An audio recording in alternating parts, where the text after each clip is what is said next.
que são invocadas em rituais. Seriam esses Anunnakis que estão aprisionados. Esse grupo, o primeiro grupo ficou aprisionado, entendeu? E eles seriam o que a gente pega, por exemplo, lá na mitologia grega, que eles falam dos titãs, né, que foram aprisionados no Tártaro, por conta de suas tiranias. Então, na época da Lemúria, ocorre isso. Então, por não trabalharem com a legalidade, e aí a gente vai entender porque hoje a elite trabalha com a legalidade. Porque se você trabalha com a legalidade, a federação não pode interferir. Então, eles entenderam, não adianta só se infiltrar, a gente tem que se infiltrar e trabalhar na legalidade. Porque se você não trabalha na legalidade, você é julgado e aprisionado.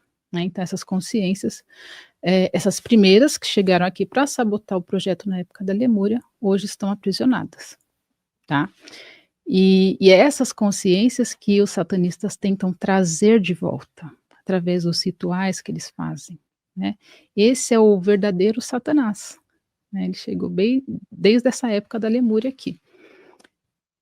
E isso ocorreu, né, na época da Lemúria. Então, o que os lemurianos vão fazer? Percebendo tudo isso que estava acontecendo aqui na face da Terra, boa parte vai habitar os mundos intraterrenos.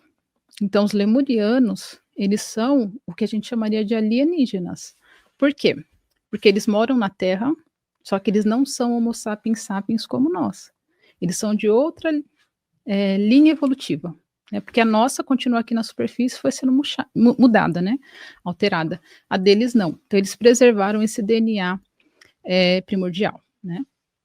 E são eles são intraterrenos. Cara, esse assunto, ele é super interessante. E assim, a minha cabeça já está fervilhando várias questões, assim. Esses lemurianos que estavam aqui, dentro de um espaço físico, né? Eles eram originários de outro lugar já também e vieram povoar aqui? Não, eles eram originários das dimensões sutis.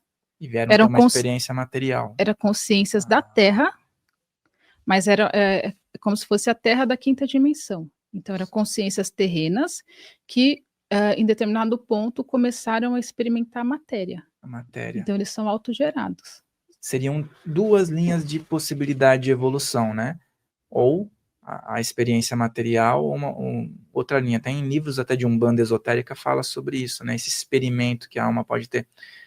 Mas o interessante que você fala é que eles ainda estão aqui, ou seja, a tecnologia deles é super avançada para eles poderem se manter dentro desse globo aqui, digamos que imunes a qualquer interferência, mas presentes. Sim, quando a gente pega, por exemplo, disco voador que sai de dentro de vulcão, que sai do fundo do mar, tem ligação com esses seres. Né? Então, eles têm tecnologias de disco voador, inclusive, né? Porque eles já estavam aqui há muito tempo.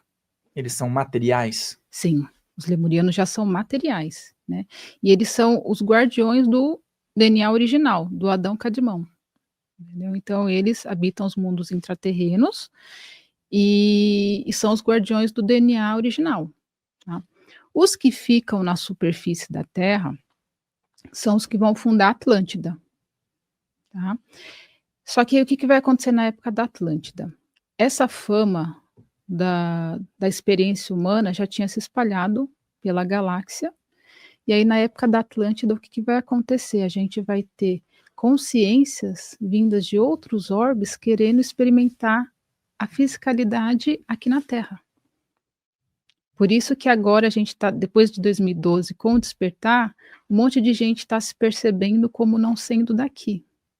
E aí eu já vou explicar por quê. Né?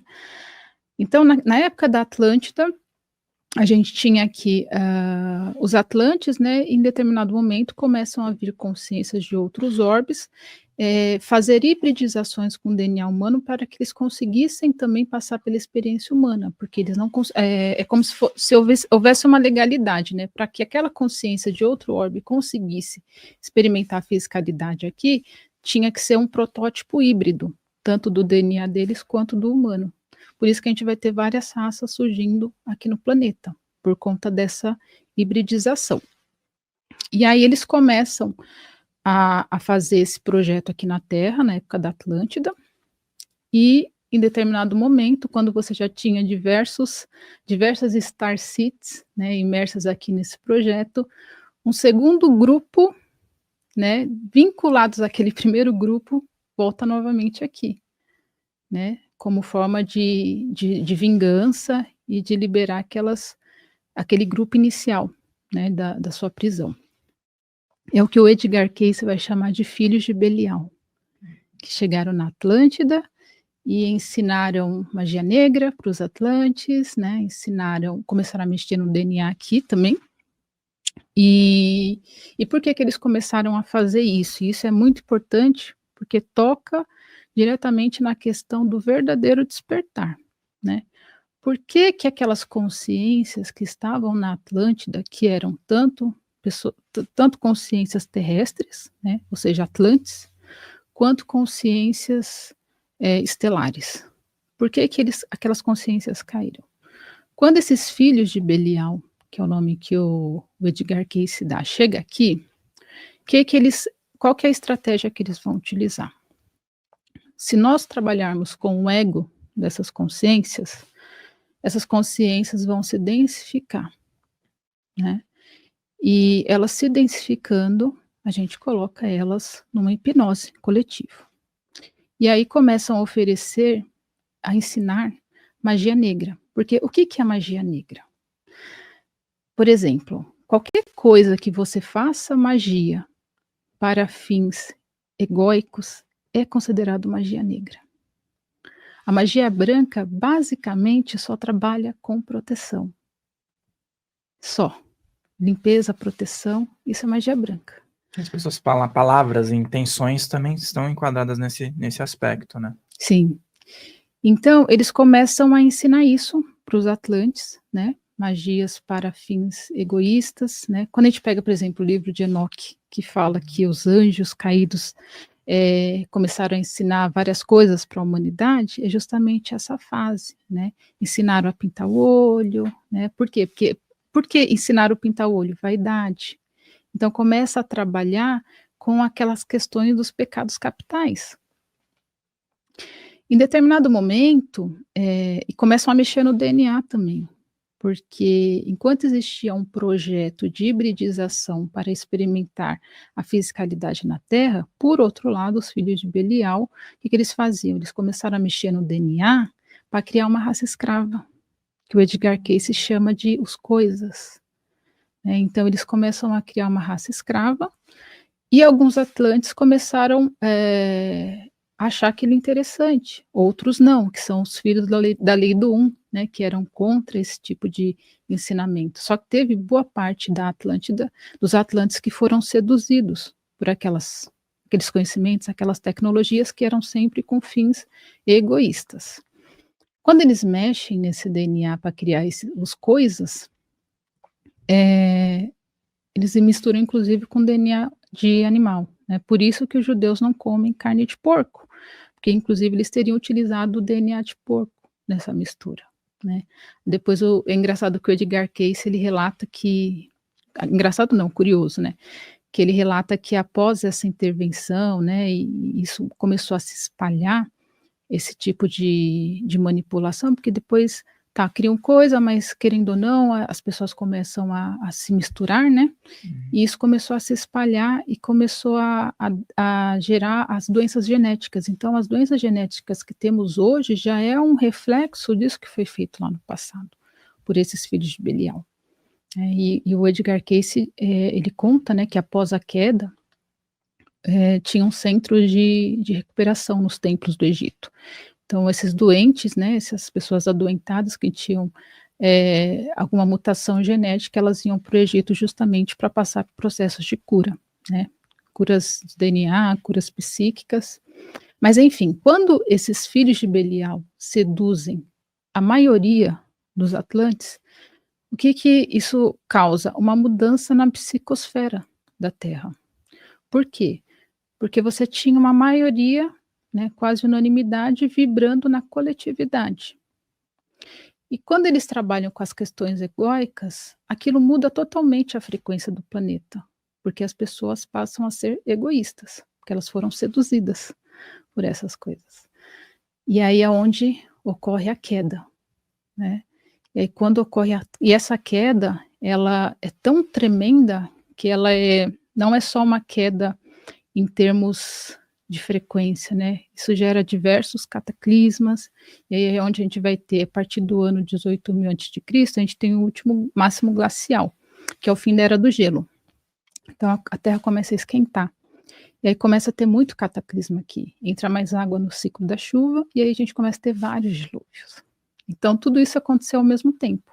Então você imagina a humanidade caindo, mas esses cataclismas juntos, e então houve essa queda, né, em termos de psicosfera, e houve também o reset, né, da humanidade, porque diversos redutos foram destruídos, inclusive a Atlântida, ela acaba afundando no dilúvio de 9.500, né, ela afunda de vez, e foram vários dilúvios, esse é o detalhe, não foi só um. Então foram muitos cataclismas, né, então houve essa dupla queda, né, e com esse reset.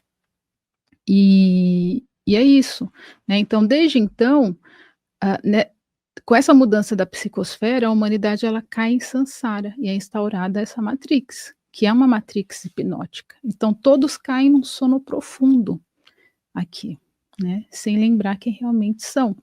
Só que a partir de 2012, a gente teve uma mudança aí significativa em termos de despertar, porque o despertar começou em 2012. São influências cósmicas que já previam, né, que a partir de 2012, essas consciências que caíram lá desde a da época da Atlântida começariam a se lembrar quem realmente são. Por isso que agora a gente tem tanto esses movimentos de pessoas que se percebem como extraterrestres, né? Só que o pessoal fala muito assim, que eu vim ajudar a humanidade. Só que na verdade a pessoa está presa aqui, né? Ela se percebe como um extraterrestre, mas ela acha que ela veio para ajudar, quando não.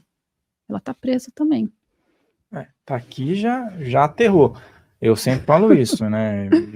E você falou sobre a questão esses conhecimentos, né, da Atlântida. Eu sei que eles ainda se perpetuam de uma forma ou de outra, espalhados aí pela humanidade. Nós temos diversas linhas e tudo mais. Agora, essa ramificação que você menciona de experimentos que nós, né, essa carne que nós temos, esse material que nós temos é produto de vários experimentos, existem distinções, por exemplo, para alguém ter uma predominância em relação a outro povo, por exemplo, na antiguidade, como a gente falou dos faraós, né, que dominavam. Esses Anunnakis, eles tinham ali, por exemplo, figuras-chave para serem representantes deles, e esses deuses que eles falavam era uma menção aos Anunnakis, que estavam vindo de outro lugar. São semideuses, né? Se a gente pega a história antiga, fala muito assim, somente no Egito, que durante um tempo quem governou foram os deuses, né? Depois os semideuses, depois os governos teriam passado para a mão dos humanos. A gente tem uma linha muito parecida também na Suméria. O que seria essas linhagens reais, né? Após essa queda, esses seres esses filhos de Belial, eles começam, aí você pensa, a humanidade já está resetada em total adormecimento. Aí entra numa fase em que eles começam a se apresentar como deuses, né? Lembrando que antes de toda essa bagunça, a humanidade não percebia Deus como uma individualidade. Ela enxergava Deus no todo, né? Tanto é que eles eram filhos da lei do um, né? Então eles entendiam o quê? Que tudo era uma manifestação divina, e eles tinham esse conhecimento do um, né, que seria a primeira supermônada, a primeira manifestação que foi dando origem às demais.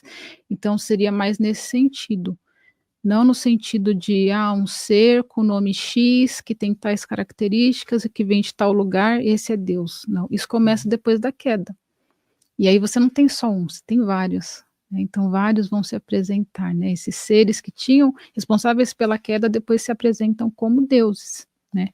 E eles vão colocar linhagens específicas vinculadas a eles no poder, né? Para que aquelas pessoas continuem o sistema de controle aqui do planeta, né? Governando mais como uma marionete, né? Porque, em último caso, se remetia a esses seres, né? Até certos conhecimentos privilegiados para eles e para os outros não. Exato. E aí me veio um insight. Akhenaton, então, chegou num momento e disse, ele se tocou de alguma coisa diferente? Foi isso? Sim, porque ele entende que existia uma corrupção ali, né, então ele começa a resgatar essa questão de um conhecimento, por exemplo, ele vai para essa questão do culto ao disco solar, né. E o que que é o culto ao disco solar? O disco solar era uma tecnologia utilizada pelos lemurianos. Então ele estava resgatando um conhecimento lemuriano. E o que que são os discos solares, né, é uma tecnologia como se fosse a nível de programação, né, então eles tinham uma tecnologia tão sofisticada que quando eles tinham uma ideia de trazer alguma informação para aperfeiçoamento de uma civilização daquela civilização, então eles confeccionavam o disco solar, porque aquele disco solar teria impacto positivo naquela civilização, era uma tecnologia de uma espécie de upgrade. Em termos de conhecimento e entre outras coisas. O Akhenaton, por algum motivo, ele conseguiu acessar esse conhecimento, devia ser algum contatado, só que ele não consegue colocar o plano dele em ação, né, depois de alguns anos de governo, ele foi assassinado e todo o legado dele foi apagado, né. Só que aquele legado dele, de certa forma, ele foi herdado pelo Moisés, né, que era um discípulo, não era contemporâneo do Akhenaton, mas ele vinha de uma linhagem de sacerdotes que seguiam os preceitos, né, ali do que foi ensinado por Akhenaton.